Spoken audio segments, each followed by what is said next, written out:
Antonio started the university in Florence the same period of time. My brother was 2 years ahead. That was electronic engineering, so we met there and we started studying together for learning better electronic. We went ahead for the time of the university doing design for different companies, different type from power amplification, speakers, power supplies, and processing. A lot of different things that were basically related to audio and to power management. And close to the end, mainly just before the thesis, so 2 months before the end, we decided to settle company. So me, my brother, and Antonio, going on in what we were doing. So it was quite straightforward. We had fun before, then we say, okay, maybe we have a chance to do something formally built in a company. So that's how we started. Let's say that we were new in the audio, especially in Pro Audio. Actually, we had no clue on Pro Audio business. What we liked was music, was good sound, passion for listening music in a good way. That was the time that switching technology were evolving, not only for audio, especially for power supplies.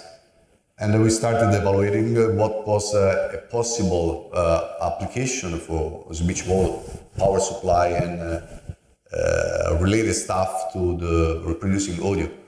So we started building prototypes, very raw, of course, because at that time there was nothing. There was some literature, not so much, but the concept is not new. Was not new, but was, let's say, not implemented in a way to have a real functional product.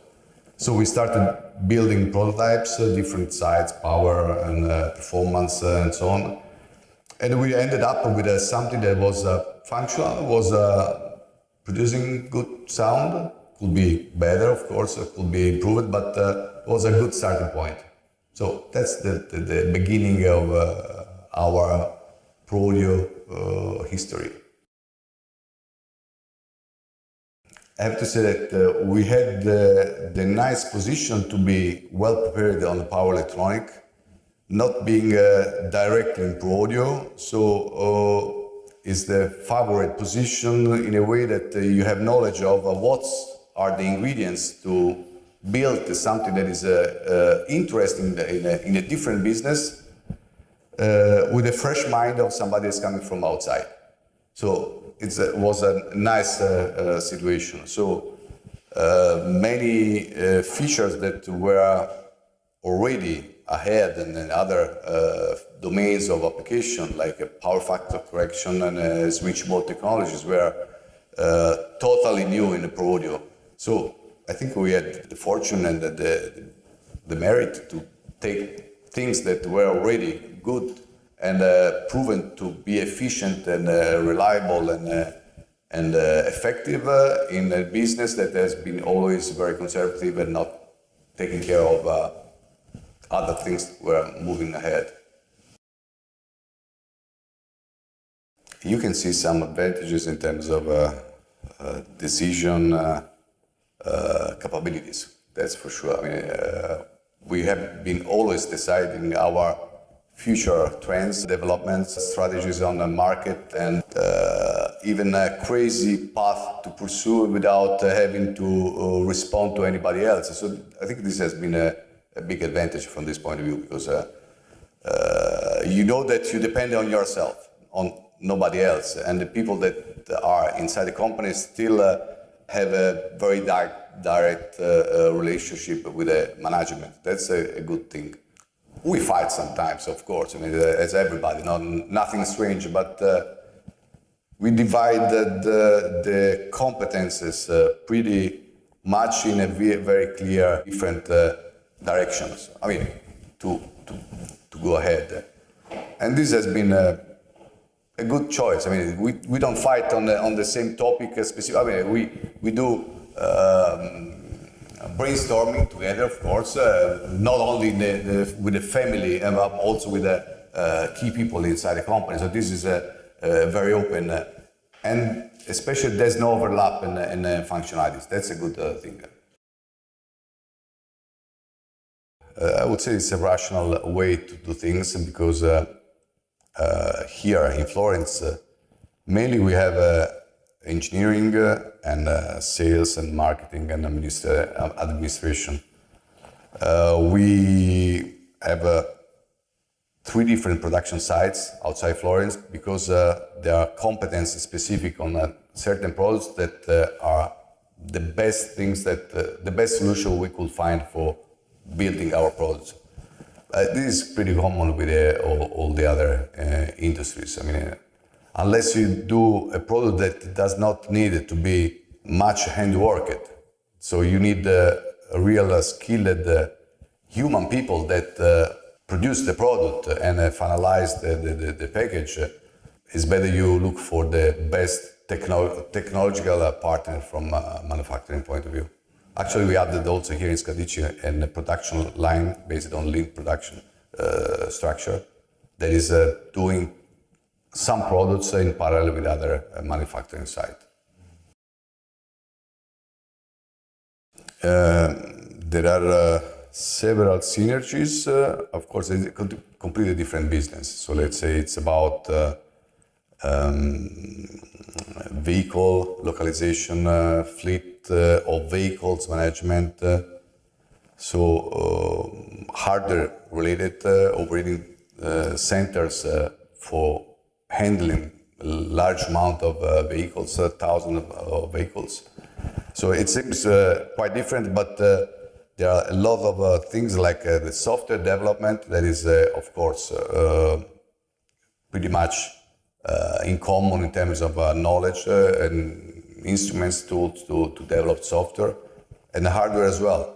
So the high integration of intelligence, networking, software, and processing that we have on audio devices like amplifiers, we do, or modules, or whatever.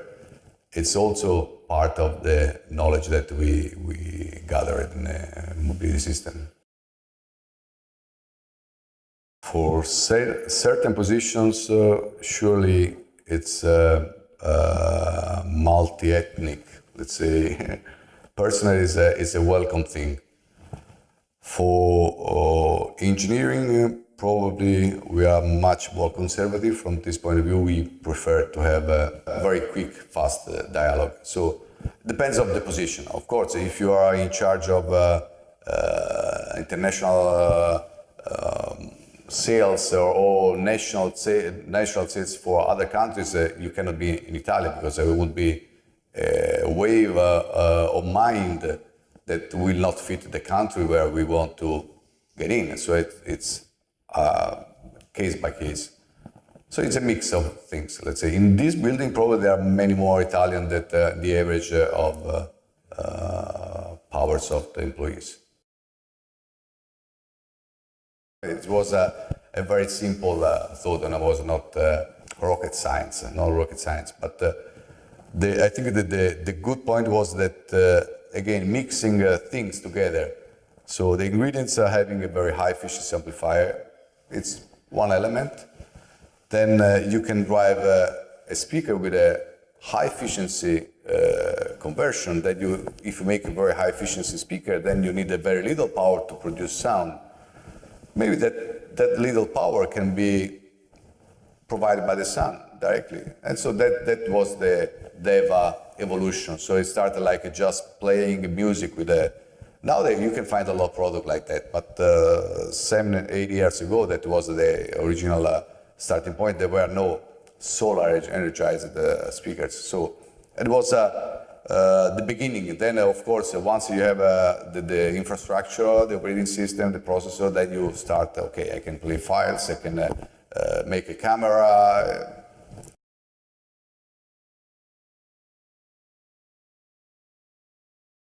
It's almost the same process because once you have an amplifier that is very efficient, okay.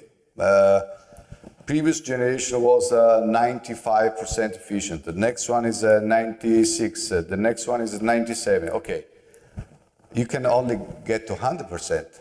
That's finished. You cannot improve so much more from one side. So what we were aware, and are still aware, I think everybody's aware that the bottleneck is not the amplifier nowadays. Maybe it was 20 years ago, but now the amplifier is, let's say, almost perfect in the chain of the efficiencies. So let's see if we can make something better that benefits of our amplifiers, and maybe give some gain in the efficiency chain. And that's why we started investigating which would be a possible alternative way to produce sound. I think we are considered a serious partner and supplier, because we have the knowledge and the production capabilities to and the technology to make products that have the right performance and the right price with a good long-term predictability in the product. So we feel comfortable with this. It's not the biggest revenue from Powersoft, but it's a good portion. For sure, we have always been not in competition with our OEM customers, so that's a good thing. So I think it's a balanced relationship. The biggest challenges are in the growth, because financially the company has to be self-sustained, being a private company, and also in terms of organization, that from a small engineering company to a company that is almost everything in-house. I would say that we have everything in-house, from sales, marketing, production, engineering, qualification, purchasing, what did I miss? Let's say everything. And the company has to structure much better for the needs to still be competitive on the market. So I would say that probably that has been not one day issue to be solved, but a daily job to make the structure of the company effective, satisfying for the people that are inside, of course, because that's very important, and suited for the market that we want to approach. I hope, and I think that it's perceived like a reliable partner. That's the most important, because you can boost performance, lowering pricing, and you can advertise a lot of things. But once the customers see that what we do is to provide the best package for them, it's the right message that we want to them perceive.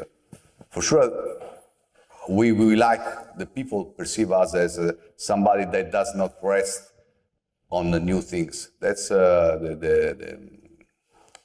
what we look for.